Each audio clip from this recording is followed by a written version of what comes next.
दहेज हत्या। जब किसी विवाहित स्त्री को दहेज न मिलने के कारण उसके ससुराली पक्ष के द्वारा किसी भी तरीके से मार दिया जाता है, उसकी हत्या कर दी जाती है, जिसके पीछे का वास्तविक रीजन ये होता है कि वो लड़की पर्याप्त दहेज लेकर के उस ससुराल के घर में नहीं जाती है, या फिर वो ससुराल के लोग इतना ज़्यादा लोभी, इतने लालची होते हैं कि शायद उनका पेट कभी भरने वाला नहीं होता, और जिसके चलते अक्सर सुनने में आता है कि किसी लड़की की उसके ससुराल में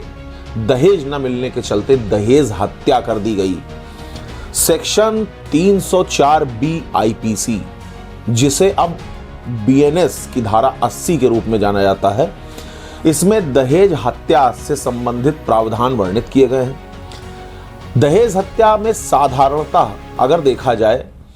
तो ऐसे मामले जिसमें कोई भी लड़की जिसकी शादी किसी पुरुष के साथ होती है और वो पुरुष पक्ष के लोग जो होते हैं, यानी कि जो लड़की के ससुराल वाले होते हैं, वो लड़की को ताना देते हैं कि तुम पैसे रुपए ज़्यादा नहीं लेकर के आई, या तुम्हारी जो हैसियत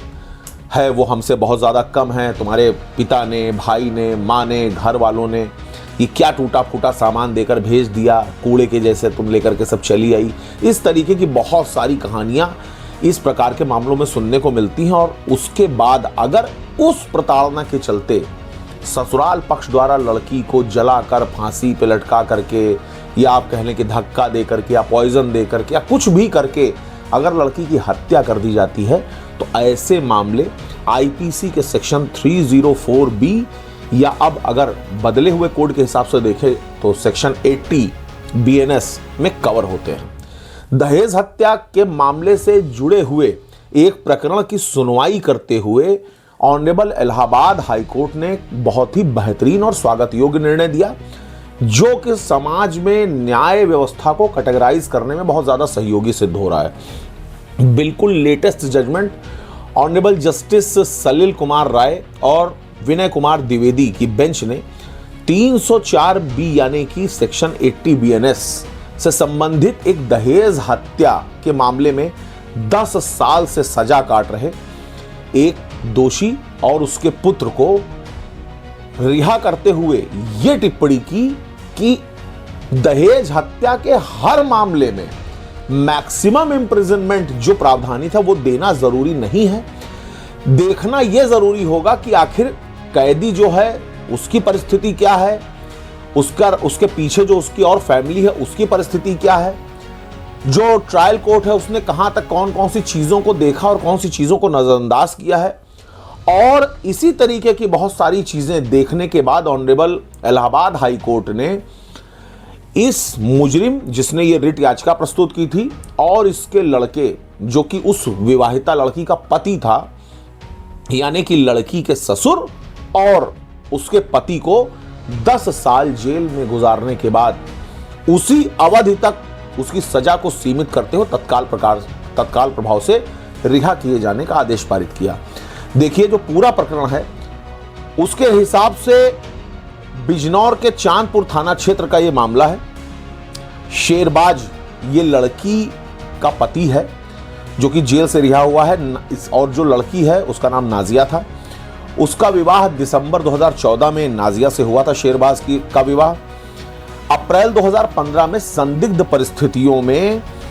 नाजिया की जलने के कारण मौत हो गई, जिसके बाद नाजिया के परिवार वालों ने शेरबाज और उसके घर वालों पर लड़की की दहेज न दिए जाने के कारण या कम दहेज दिए जाने के कारण हत्या किए जाने का आरोप लगाया, जिसके बाद इनको तत्काल प्रभाव से हिरासत में ले लिया गया और ट्रायल कोर्ट के द्वारा 2018 में लड़की के पति और ससुर को उम्र कैद की सजा सुनाई गई, जिसके बाद ये लोग लगातार जेल में अपना जो इम्प्रिजनमेंट का टर्म था वो गुजार रहे थे।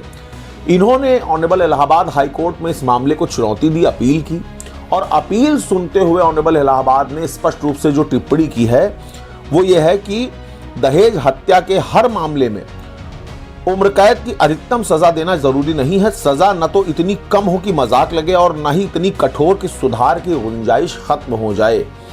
तो कुल मिलाकर के ऑनरेबल इलाहाबाद हाई कोर्ट ने इस बात को स्पष्ट कर दिया कि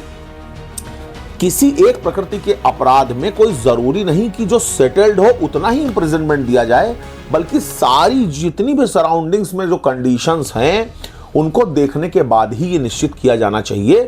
कि वास्तव में सजा का क्या रेशियो होगा और किस पैरामीटर में सजा दिया जाना जरूरी है। ये समाज में न्यायिक सामंजस्य बनाए रखने के लिए भी जरूरी है और आगे आने वाले जो भी इस प्रकार के इंसिडेंट्स हैं उसमें एक सेट पैटर्न करने के लिए भी ये जो निर्णय है बहुत ही स्वागत योग्य और बेहतरीन जजमेंट होने वाला इलाहाबाद हाई कोर्ट का। धन्यवाद।